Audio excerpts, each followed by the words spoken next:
Hi hello welcome to post 360. నేను మీ మురళీ రాపల్లి. అరే ఏంద్రా నువ్వు, ఆ ఏజ్ ఏంది, ఆ గేజ్ ఏంది, ఏంద్రా నీ బిహేవియర్ అని కొంతమంది కొన్ని కామెంట్స్ చూడగానే ఏంటి ఎంతగా అంటున్నారు అని నేను ఒక వీడియో చూడటం జరిగింది. అది చూసిన తర్వాత నాకు అర్థమైంది ఏంటంటే, అన్న కొద్దిగా చూసుకో అన్నా, నువ్వు తెలుగు ఇండస్ట్రీలో పెద్ద డైరెక్టర్వి, చిన్న పిల్ల. కోర్స్ ఒక రిలేషన్ ఉండొచ్చు, అంకుల్ అనే రెస్పెక్ట్ ఉండొచ్చు, చాలా ఉండొచ్చు. కానీ లాగుతున్నప్పుడు కనీసం బ్యాలెన్స్ కోల్పోతుందన్న కామన్ సెన్స్ అన్న ఉండాలి కదా. ఏమండి రాఘవేంద్రరావు గారు అంటే అన్నామంటావు కానీ పాపం నేహారిక అక్కడ బ్యాలెన్స్ లేదు, తుల్లి పడిపోతూ ఉంది. మీరేమో పాపం దగ్గరికి ప్రేమగా లాగుతూ ఉన్నారు. చిన్నపిల్లల మీరు తాత వయసులో ఉన్నారు, ఆ విషయం అందరికీ తెలుసు. చిన్నపిల్లనే కనీసం నిలబడటానికి కొద్దిగా ప్లేస్ ఉందో లేదో చూసుకొని అమ్మా అని ప్రేమగా లాగొచ్చు. మీరేమో కింద కూర్చొని పాపం అమ్మాయిని లాగుతుంటే అన్కంఫర్ట్గా అన్బ్యాలెన్స్ అయి పడిపోతుంటే కింద కామెంట్స్ చూసారా, ముసలోడే కానీ మహానుభావుడు అని వస్తున్నాయి. సార్ ఎందుకు సార్ ఇవన్నీ? మనకి మంచి అమ్మాయి, మీ కుటుంబంలో ఎప్పుడో కలిసి ఉన్న కుటుంబాలు, ఆ క్లోజ్నెస్ ఉంటుంది, అంకుల్ అన్న ఫీలింగ్ ఉంటుంది, చెప్పలేకపోవచ్చు ఆవిడ. కానీ మీరు చూసుకోవాలి కదా, సీనియర్ కదా, ఎన్నో సినిమాలు చూశారు. అన్బ్యాలెన్స్ ఎలా అవుతుంది, బ్యాలెన్స్ ఎలా అవుతుంది, కెమెరా ఏంటి, ఇవన్నీ చూసుకోవాలి కదా. మరి మూర్తి గారు, సారీ మూర్తి ఎందుకు వచ్చాడు మధ్యలో, మళ్ళీ TV5 మూర్తి అనుకుంటారు అంతా.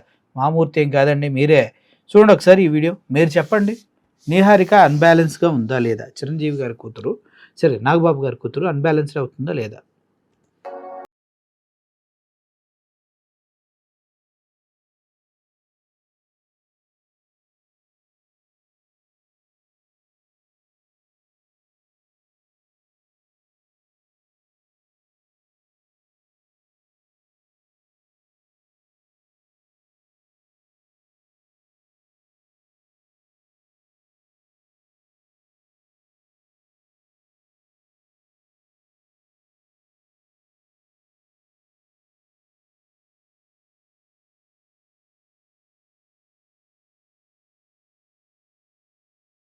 దీని కింద కామెంట్స్ చూస్తే నాకు చాలా జాలేసింది.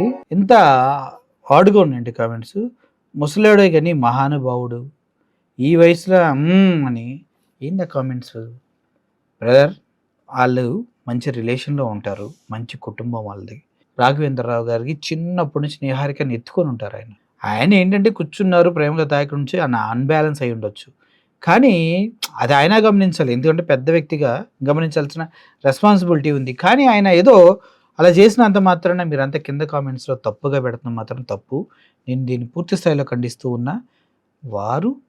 వారి లిమిట్స్లో ప్రేమగా ఉన్నారు, కొద్దిగా అన్బ్యాలెన్స్ అయ్యారంతే. రాఘవేంద్ర గారు, దయచేసి ఈసారి మన కుటుంబంలో అయినా ఎవరైనా అలా అన్కంఫర్ట్ ఫీల్ అవుతూ ఉన్నప్పుడు దయచేసి మీరు లేచి లేదా కూర్చోబెట్టుకొని మాట్లాడండి, కానీ అలా మీదకి లాక్కండి. పడిపోతే చాలా ప్రాబ్లం అవుతుంది. అర్థమైంది కదా. Thank you for watching this video. Murali signing off. Thank you so much. Air hostess pilot కావాలి అన్నదే మీ కల అయితే ఏరో ఫాల్కన్స్ ఏవియేషన్ అకాడమీ అడ్మిషన్స్ కోసం డిస్ప్లేలో కనిపిస్తున్న నంబర్కి కాంటాక్ట్ చేయండి.